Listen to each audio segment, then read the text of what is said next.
Hello students, मैं संदीप अरोड़ा स्वागत करता हूं आपका हमारे YouTube channel economics by Sandeep Arora में।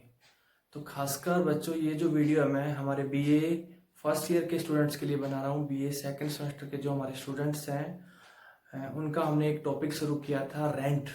हमने लास्ट वीडियो में जाना रेंट्स एंड इट्स टाइप्स, यानी लगान और उसके प्रकार के बारे में हमने विस्तार से लास्ट वीडियो पार्ट 1 के अंदर जाना। जिसने नहीं देखा है उसका लिंक आपको इस डिस्क्रिप्शन के अंदर मिल जाएगा, वहां से आप उसको देख सकते हो। तो इस वीडियो में जानेंगे हम रेंट की आगे वाला पार्ट। अब रेंट के अंदर आगे आता है theory of rent. Theory of rent, तो रेंट की दो थ्योरी हैं, Ricardian theory of rent and modern theory of rent. तो इस वीडियो में हम जानेंगे रिकार्डियन थ्योरी ऑफ रेंट।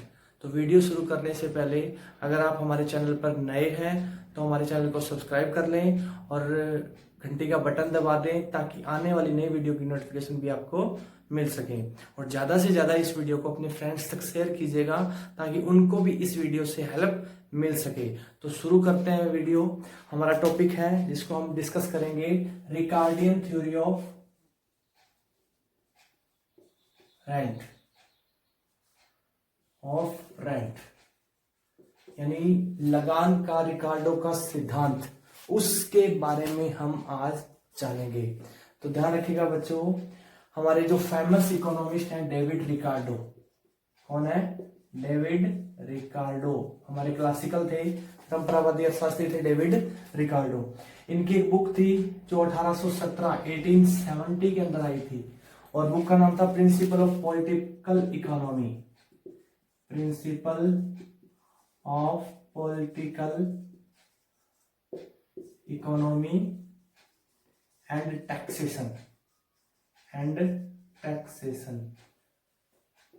ये बुक थी हमारे डेविड रिकार्डो की जो 1870 के अंदर आई थी। इसी बुक के अंदर रिकार्डो ने अपनी थ्योरी दी, किसकी? रेंट की। जो आपको ध्यान रखना है, रिकार्डो ने अपनी इसी बुक के अंदर रेंट के बारे में बताया, रेंट के बारे में अपने विचार दिए। एक सिस्टमेटिक सा सिद्धांत दिया है रिकार्डो ने अपना रेंट के बारे में। लेकिन रिकार्डो से पहले हमारे फिजियोक्रेट्स थे, बहुत सारे और, जैसे एडम स्मिथ जैसे अर्थशास्त्री थे, उन्होंने भी रेंट के बारे में बता दिया था। वो क्या मानते हैं कि रेंट जो है ना वो प्रकृति की उदारता की वजह से क्रिएट होता है या प्रकृति की उदारता का परिणाम है। फिजियोक्रेट्स या एडम स्मिथ जो हमारे इकोनॉमिस्ट हैं, उन्होंने भी रिकार्डो से पहले रेंट के बारे में बताया कि रेंट जो है वो प्रकृति की उदारता का परिणाम है। प्रकृति की उदारता का परिणाम है। उनके अनुसार वो क्या कहते हैं? प्रकृति की उदारता का परिणाम है। उनके अनुसार कहता है एक भूमि है, उसके ऊपर एक श्रम की मात्रा लगाई जाती है, लेबर की मात्रा लगाई जाती है, यानी लैंड है और लैंड के ऊपर लेबर लगाया जाता है। क्या लगाया जाता है? लेबर। तो जो प्रोडक्शन होता है ना, प्रोडक्शन होता है वो लेबर से क्या होता है? ज्यादा होता है। लेबर से ज्यादा होता है और जितना ज्यादा होता है वही क्या होता है? वो होता है लैंड का रेंट होता है। क्लियर हुआ? समझ में आया? तो प्रकृति की उदारता है, उस वजह से रेंट क्रिएट होता है। क्लियर हुआ? ये बताया फिजियोक्रेट्स और एडम स्मिथ ने। लेकिन जो हमारे जैसे रिकार्डो की बात करें, रिकार्डो जो थे उन्होंने थोड़ा अलग बताया। रिकार्डो ये मानते थे कि जो रेंट है ना वो प्रकृति की कंजूसी का परिणाम है। एडम स्मिथ और फिजियोक्रेट्स ने ये माना कि रेंट जो है वो प्रकृति की उदारता का परिणाम है। लेकिन डेविड रिकार्डो ये मानते हैं कि रेंट जो है वो प्रकृति की कंजूसी का कारण है, कंजूसी का परिणाम है। क्या? रेंट। लेकिन रिकार्डो से पहले भी हमारे एक इकोनॉमिस्ट थे जेम्स एंडरसन, उन्होंने भी इसी प्रकार की कुछ बातें बताई रिकार्डो के आधार पर। जेम्स एंडरसन इन्होंने भी रेंट के बारे में बताया।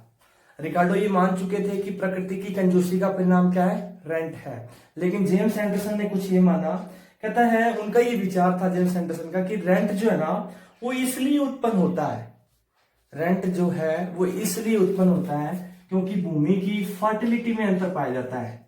भूमि की उपजाऊ शक्ति में क्या पाया जाता है, डिफरेंसेस है, क्या है, अंतर है, भूमि की उपजाऊ शक्ति में अंतर पाया जाता है, इसीलिए लगान उत्पन्न होता है। ये बात किसने बताई, जेम्स एंडरसन ने बताई। क्यों, वो कहता है कि जब विस्तृत खेती की जाती है ना, पहले बढ़िया किस्म की भूमि को यूज किया जाता है, फिर जब और अनाज की डिमांड बढ़ जाती है तो उससे घटिया किस्म की भूमि को यूज करना पड़ता है। तो एक बात क्लियर है कि सेम लेबर की क्वांटिटी लगाने पर, चाहे बढ़िया किस्म की भूमि पर लगाएं और उसी प्रकार घटिया किस्म पर उतनी लेबर लगाएं, तो घटिया किस्म की भूमि पर कम उत्पादन होगा और बढ़िया किस्म की भूमि पर ज्यादा उत्पादन होगा। वही चीज है कि जितना ज्यादा उत्पादन घटिया किस्म की बजाय बढ़िया किस्म की भूमि के ऊपर होगा, जितना ज्यादा होगा वही क्या होगा, रेंट होगा।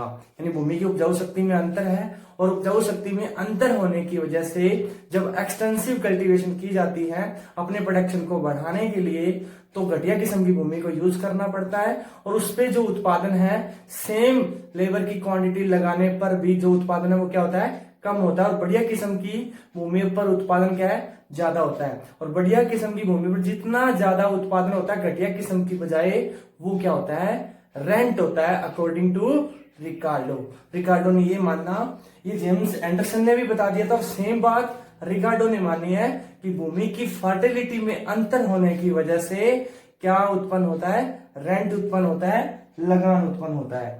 तो ये चीज आपको ध्यान में रखनी है। अब हम शुरू करेंगे रिकार्डो के बारे में कि रिकार्डो की बातें जो है, रिकार्डो की जो थ्योरी है उसको विस्तार से जानने की कोशिश करेंगे। लेकिन उससे पहले रिकार्डो की कुछ मान्यताएं हैं, कुछ अजम्पशंस हैं, उसको डिस्कस करेंगे। क्लियर हुआ? तो रिकार्डो की अजम्पशंस को हम जानते हैं। तो अब स्टूडेंट्स हम जानेंगे रिकार्डो की थ्योरी की कुछ अजम्पशंस हैं, वो क्या क्या है।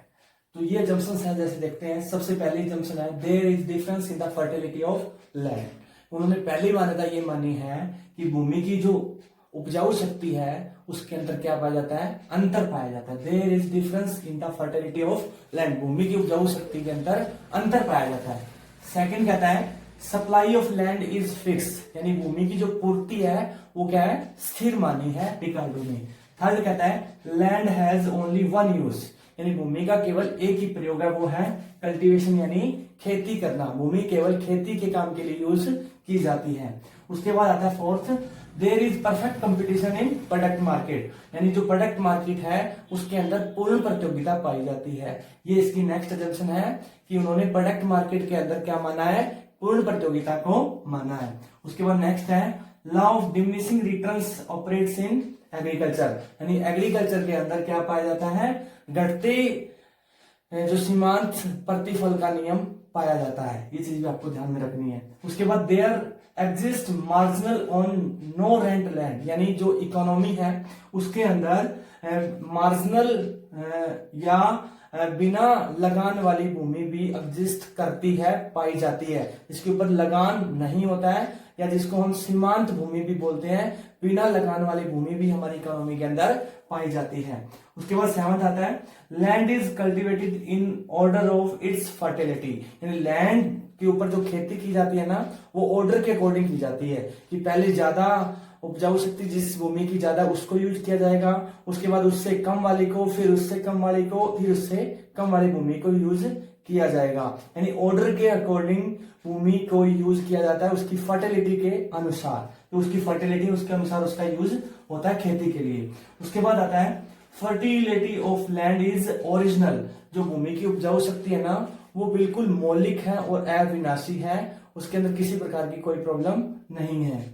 फिर आता है ninth, demand for agriculture products increase with increase in population, जो एग्रीकल्चर प्रोडक्ट्स हैं उनकी डिमांड पॉपुलेशन के बढ़ने पर बढ़ती है। क्लियर हुआ?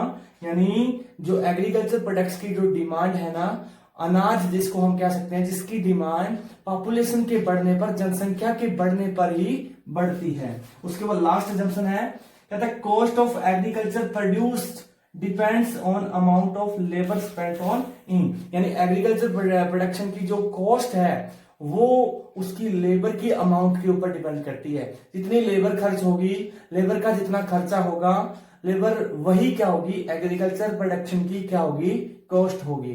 क्लियर हुआ? तो ये थी मान्यताएं किसकी, रिकार्डो की, जिनको अज्यूम करके रिकार्डो ने अपनी थ्योरी दी है। अब उसके बाद हम जानेंगे कि रिकार्डो ने किस प्रकार अपनी थ्योरी को एक्सप्लेन किया है, उसके बारे में अब हम जानेंगे। अब उससे अजम्पशंस के बाद हम बात करेंगे रिकार्डो के सिद्धांत की व्याख्या करेंगे, explanation of Ricardian theory of rent, यानी रिकार्डो का जो लगान का सिद्धांत है उसकी व्याख्या करने जा रहे हैं। अब रिकार्डो ने जो अपने सिद्धांत की व्याख्या की है उसको आप थोड़ा सा ध्यान से समझिएगा बच्चों। रिकार्डो की एग्जांपल लेकर अपनी थ्योरी की एक्सप्लेनेशन दे रहा है। वो कहता है जैसे स्टार्टिंग में अगर हम ये माने एक नया नया आबाद देश है, उसका उदाहरण लिया है, एक नया या नए नए एक आबाद देश का उदाहरण लेकर उसने अपनी बात को, अपने सिद्धांत की व्याख्या की है। कहता है एक नए देश में जनसंख्या बहुत कम है, एक नया देश है उसके अंदर जनसंख्या क्या है, बहुत कम है।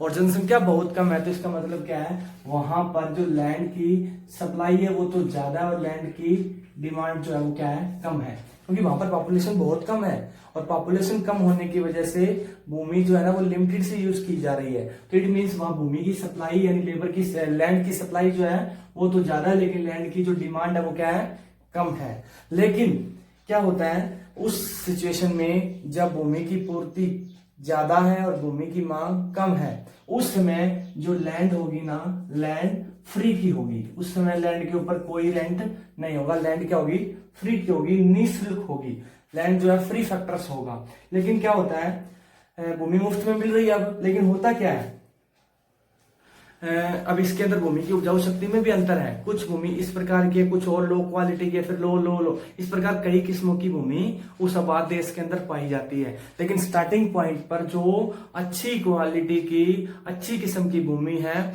वो भी निःशुल्क है, क्योंकि वहां पर उस भूमि की पूर्ति तो ज्यादा है लेकिन उस भूमि की मांग क्या है, कम है। लेकिन होता क्या है, पॉपुलेशन वहां बढ़ना शुरू कर देती है। अब पॉपुलेशन जब बढ़ती है तो अनाज की डिमांड बढ़ेगी। अब अनाज की डिमांड के बढ़ने की वजह से क्या होगा, वहां पर ज्यादा अनाज का प्रोडक्शन करने की रिक्वायरमेंट होगी और उस वजह से लैंड की जो डिमांड है ना वो बढ़ने लगेगी। लैंड की जो डिमांड है वो क्या है, बढ़ने लगेगी और लैंड की डिमांड बढ़ जाएगी।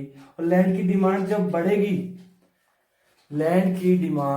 बढ़ेगी, अब भूमि ये मानिए ए टाइप की भी है, वहां पर बी टाइप की भी है, सी टाइप की भी है और डी टाइप की, यानी 4 किस्मों की भूमि उस देश के अंदर पाई जाती है। लेकिन स्टार्टिंग में जब ए प्रकार की जो भूमि है सबसे बढ़िया क्वालिटी की है, बी उससे कम है, फिर सी उससे कम है, डी उससे भी कम है, कम क्वालिटी की भूमि है। स्टार्टिंग में ये जो भूमि है ना ये भी फ्री की थी, क्योंकि उस समय क्या था, लैंड की सप्लाई इसकी ज्यादा थी, लैंड की डिमांड कम थी। लेकिन हुआ क्या, पॉपुलेशन बढ़ गई। पॉपुलेशन के बढ़ने से क्या हुआ, लैंड की डिमांड बढ़ी, क्योंकि ज्यादा प्रोडक्शन करना है। अब लैंड की डिमांड किसकी बढ़ गई, इस ए वाली भूमि की, इसकी डिमांड बढ़ी और डिमांड इतना बढ़ी कि इस भूमि को यूज करने के बाद भी सारी भूमि ए क्वालिटी की यूज हो गई, फिर भी और भूमि चाहिए। तो उस सिचुएशन में क्या किया जाएगा, बी किस्म वाली भूमि को भी यूज किया जाएगा। अब बी किस्म वाली भूमि को यूज करना पड़ा क्योंकि ए वाली सारी यूज हो गई। अब होता क्या है, अब ए वाली भूमि पर सपोज करो लेबर एंड कैपिटल लगाई गई और हम ये मानते हैं कि लिमिटेड सा, जैसे इन्होंने माना, हम ये मानते हैं कि ए किस्म की जो भूमि थी ये 5 हेक्टेयर लगा ली, इसकी 5 हेक्टेयर भूमि ले ली, 5 हेक्टेयर भूमि। इस 5 हेक्टेयर भूमि पर 5 श्रमिक काम पे लगा दिए, 5 लेबरर काम पे लगा दिए और जो उत्पादन हुआ ए भूमि पर वो 10 क्विंटल का हुआ। कितना हुआ, 10 क्विंटल का। लेकिन हमें उत्पादन और करना है तो हमें बी प्रकार की भूमि लगानी पड़ी। बी प्रकार की भूमि लगाई, 5 हेक्टेयर इसकी ली और 5 ही लेबर इसके ऊपर लगाए गए, तो इसका जो उत्पादन हुआ ना वो 10 क्विंटल नहीं हुआ, कितना, 8 क्विंटल हुआ। क्यों, क्योंकि यहां ये जो भूमि है ये थोड़ा सा लो क्वालिटी की है, इसकी उपजाऊ शक्ति क्या है, कम है। क्लियर हुआ। अब ये जो जितना ज्यादा इसके ऊपर उत्पादन हुआ ना वो क्या कहलाएगा, rent, according to Ricardo.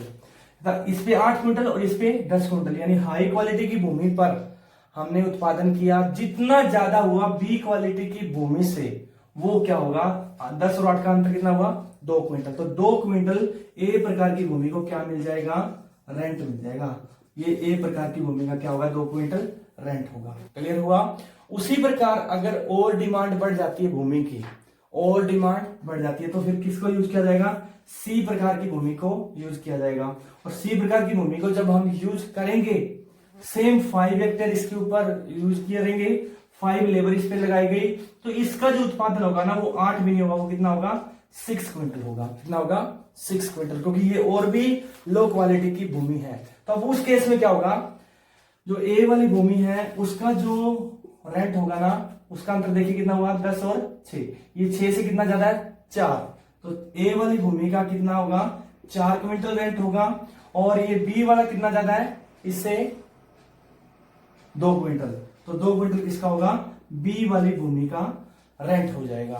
Clear हुआ। उसके अलावा डी, अब और डिमांड बढ़ जाती है, और डिमांड बढ़ने से क्या होगा, डी वाली भूमि को भी यूज करना पड़ेगा। 5 हेक्टेयर ली गई, 5 श्रमिक काम पे लगाए गए, इसका जो उत्पादन होगा ना वो कितना होगा, 4 क्विंटल होगा। अब क्या होगा, अब इस केस में ध्यान से देखिएगा, इस केस में क्या होगा, अब इसका 4 क्विंटल हुआ, तो ये सी वाली भूमि का इससे कितना है, 2 क्विंटल। सी का बन जाएगा 2 क्विंटल और बी का बन जाएगा 4 क्विंटल और ए का बन जाएगा 6 क्विंटल। अगर डी जो भूमि है, डी टाइप्स की भूमि, डी किस्म की भूमि भी उस इकोनॉमी के अंदर एग्जिस्ट करती है और जिसके ऊपर सेम लेबर लगाने से जो उत्पादन है वो कितना होता है, 4 क्विंटल का होता है, तो उस केस में सी भूमि पर 6 क्विंटल होगा, तो सी भूमि का जो रेंट होगा वो 2 क्विंटल होगा। बी भूमि पर 8 क्विंटल होगा सेम लेबर लगाने से, तो इसका 4 क्विंटल रेंट बन जाएगा। और ए भूमि का कितना बन जाएगा, 6 क्विंटल। ए भूमि का कितना बन जाएगा, 6 क्विंटल। तो इस प्रकार आपने ध्यान रखना है कि रेंट जो है वो भूमि की उपजाऊ शक्ति में अंतर होने की वजह से क्रिएट होता है, उत्पन्न होता है। और यही बात किसने बताई है, रिकार्डो ने बताई है। उम्मीद करता हूं बच्चों आपको समझ में आ गया होगा। अब उसके बाद इसने माना हमने रिकार्डो के अकॉर्डिंग क्या करना है, रेंट का डिटर्मिनेशन करना है कि रेंट जो है उसका निर्धारण कहां होता है, लगान का निर्धारण कहां होता है।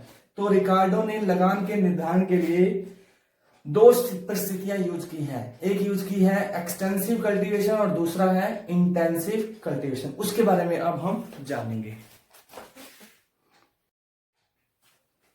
अब उसके बाद बच्चों हम बात करेंगे रिकार्डो के अनुसार लगान का निर्धारण कहां होता है। लेकिन एक चीज आपको क्लियर हो गई होगी कि रिकार्डो ने क्या बताया है कि भूमि की उपजाऊ शक्ति में अंतर पाया जाता है, इसीलिए रेंट उत्पन्न होता है। लेकिन एक बात और भी कहता है वो कि भूमि की उपजाऊ शक्ति अगर समान है तो भी रेंट उत्पन्न होता है। वो रेंट कब उत्पन्न होगा, अब भूमि की उपजाऊ शक्ति समान है उस समय कब उत्पन्न होगा, जब लैंड की, भूमि की जो पूर्ति है कम होगी और भूमि की मांग क्या है, ज्यादा होगी।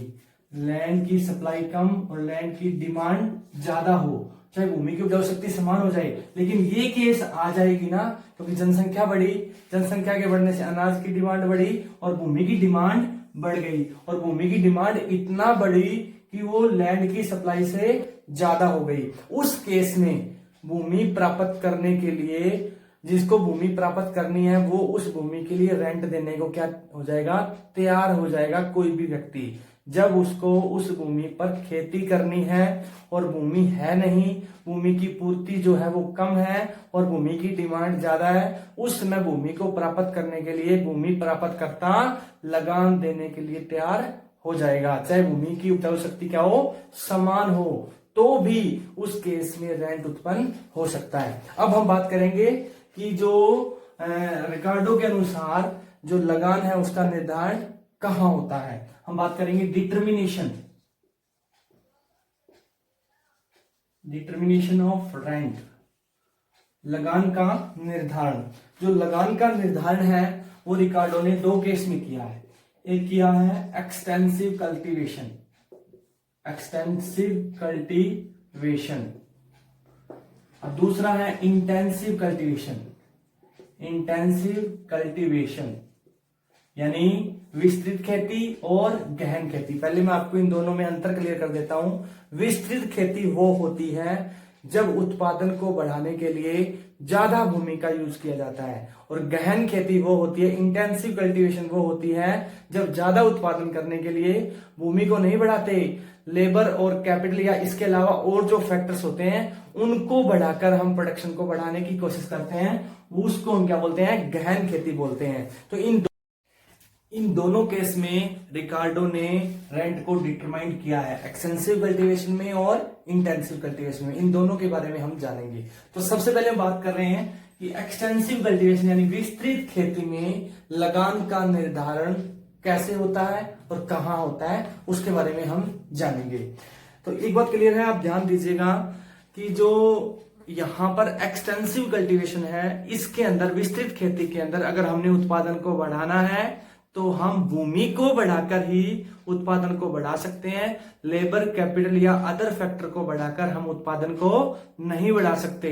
ये विस्तृत खेती के अंदर आपको ध्यान में रखना है। अब यहां पर एक बात क्लियर है, अब यहां पर रेंट कैसे उत्पन्न होगा उसकी बात हम करने जा रहे हैं। तो रेंट जो है विस्तृत खेती में कैसे उत्पन्न होता है, तो इसकी पहली कंडीशन क्या है कि एक्सटेंसिव कल्टीवेशन में 4 टाइप किस्म की क्या पाई जाती है, भूमि पाई जाती है। A, B, C and D, 4 types की, 4 क्वालिटी की क्या है, लैंड्स है।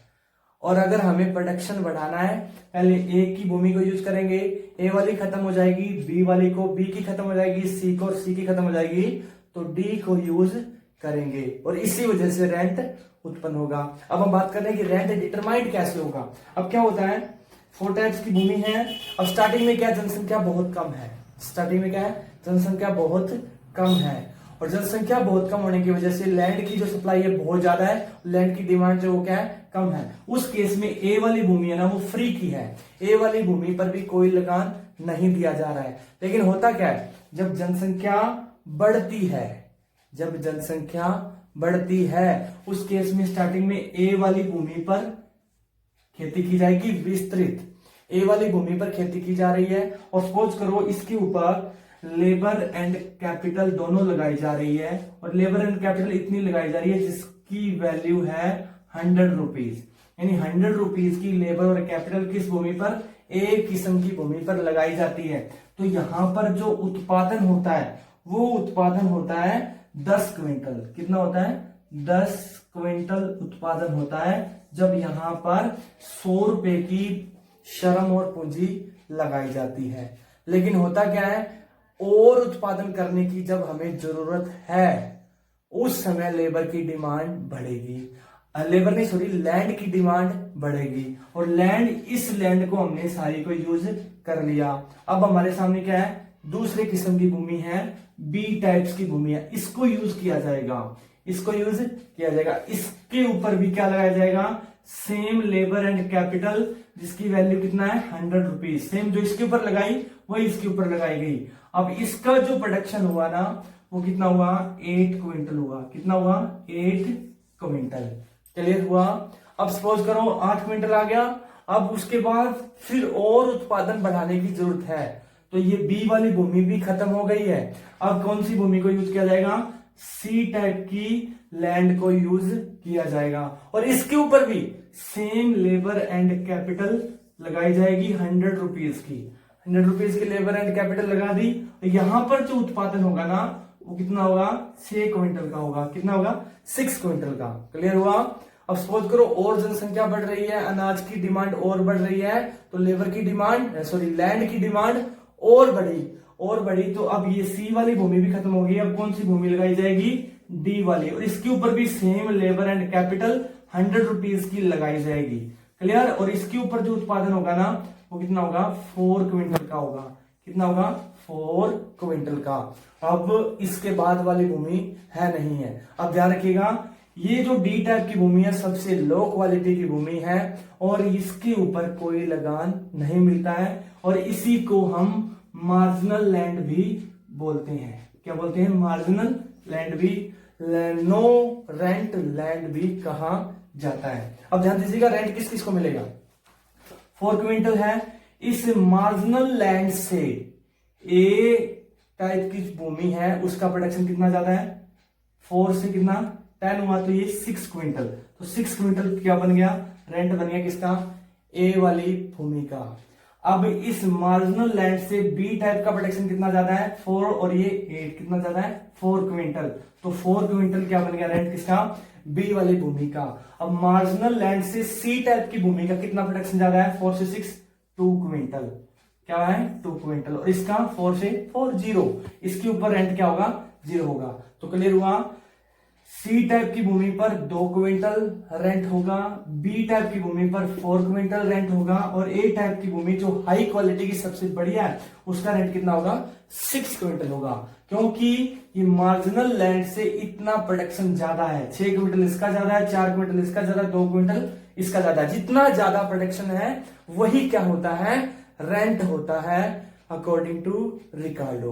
उम्मीद करता हूं बच्चों आपको समझ में आ गया होगा। इसको हम एक टेबल की सहायता से भी समझ लेते हैं थोड़ा सा, वैसे तो ये क्लियर हो ही गया, मैं टेबल भी बना देता हूं। जैसे इस टेबल के अंदर हम क्या लेंगे, यहां पर लेंगे लैंड, लैंड जो है वो A B C and D 4 type की है। यहां पर लेंगे प्रोडक्शन, यहां पर क्या लेंगे प्रोडक्शन जो हो रहा है, इसका 10 हुआ, इसका 8, इसका 6 और इसका 4। अब यहाँ लेबर एंड कैपिटल जो लगाया गया, इसके ऊपर भी 100 रुपए का, इसके ऊपर भी 100 रुपए का, और इसके ऊपर भी 100 रुपए का। अब मार्जिनल सरप्लस हम देखेंगे, सरप्लस प्रोडक्शन कितना है, सरप्लस प्रोडक्शन इसके ऊपर margin on surplus production on marginal land के ऊपर 10 माइनस 4, मार्जिनल लैंड कितना है 4, और माइनस 6 बना, 10 माइनस 4 6, 10 माइनस 8 सॉरी 10 माइनस 4 कितना बना, 10 माइनस ये सॉरी 10 क्यों है, ये तो 8 है ना, 8 माइनस 4 ये कितना बना 4, और ये 6 माइनस 4 ये कितना बना 2, और ये 4 माइनस 4 कितना बना 0। तो क्लियर हुआ, ये सरप्लस क्या हुआ, सी वाली भूमि पर 2 क्विंटल, बी वाली पर 4 और ए वाली पर 6 क्विंटल। और रेंट इधर लिख सकते हो आप, ये रेंट होगा 6 4 2 और 0। क्लियर हुआ, ये आपने टेबल के माध्यम से भी इसको समझा देना है कि इस प्रकार रेंट क्रिएट होता है।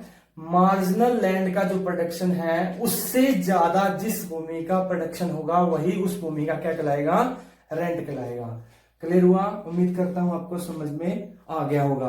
अब इसका हम बनाएंगे एक डायग्राम। क्लियर हुआ, अब हम बनाते हैं डायग्राम। थोड़ा सा बच्चों ध्यान से समझना है डायग्राम को। हम वाई एक्सिस पे लेंगे क्या, प्रोडक्शन, क्योंकि हम यहां पर क्या दिखा रहे हैं, प्रोडक्शन दिखा रहे हैं, प्रोडक्शन से शो कर रहे हैं किसको, रेंट को। और यहां पर ग्रेड ऑफ लैंड यानी जो लैंड की ग्रेड है उसको हमने यहां शो करना है। ए वाली भूमि पर प्रोडक्शन कितना था, ये ए वाली भूमि है, इसका प्रोडक्शन सबसे ज्यादा था जिसको हमने क्या था 10। ये आपने यहां से सॉरी ये ए वाली भूमि का इतना आपने 10 क्विंटल क्या दिखा दिया प्रोडक्शन। फिर बी वाली भूमि का कितना था 8, यहां तक आप 8 दिखा दो इतना। सी वाली भूमि का कितना था 6, इसको दिखा दो 6।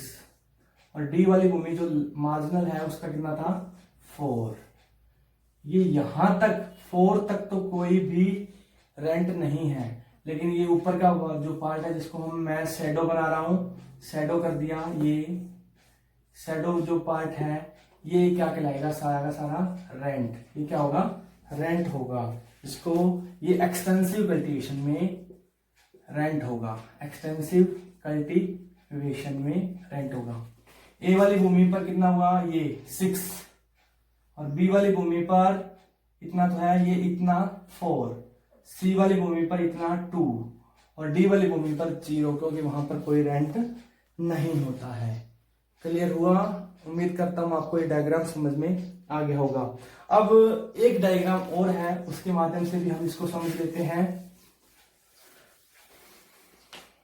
उसमें हम 4 डायग्राम बनाएंगे। उसमें एक चीज देखनी होगी कि जो रेंट है ना, रेंट को जो लैंड की प्राइस यानी रेंट है उसको फिक्स किया गया है लैंड की डिमांड और लैंड की सप्लाई के द्वारा। तो हमने यहाँ पर 3 ग्रेड की तो भूमि बनानी है और एक बनाना है मार्केट के अंदर जो रेंट को डिटरमाइन करते हैं, जो रेंट जहां डिसाइड होता है जहां पर लैंड की डिमांड और लैंड का सप्लाई इक्वल होते हैं। वो 4 डायग्राम बनाएंगे हम यहाँ, हम दिखा देते हैं 1 2 3 और ये सॉरी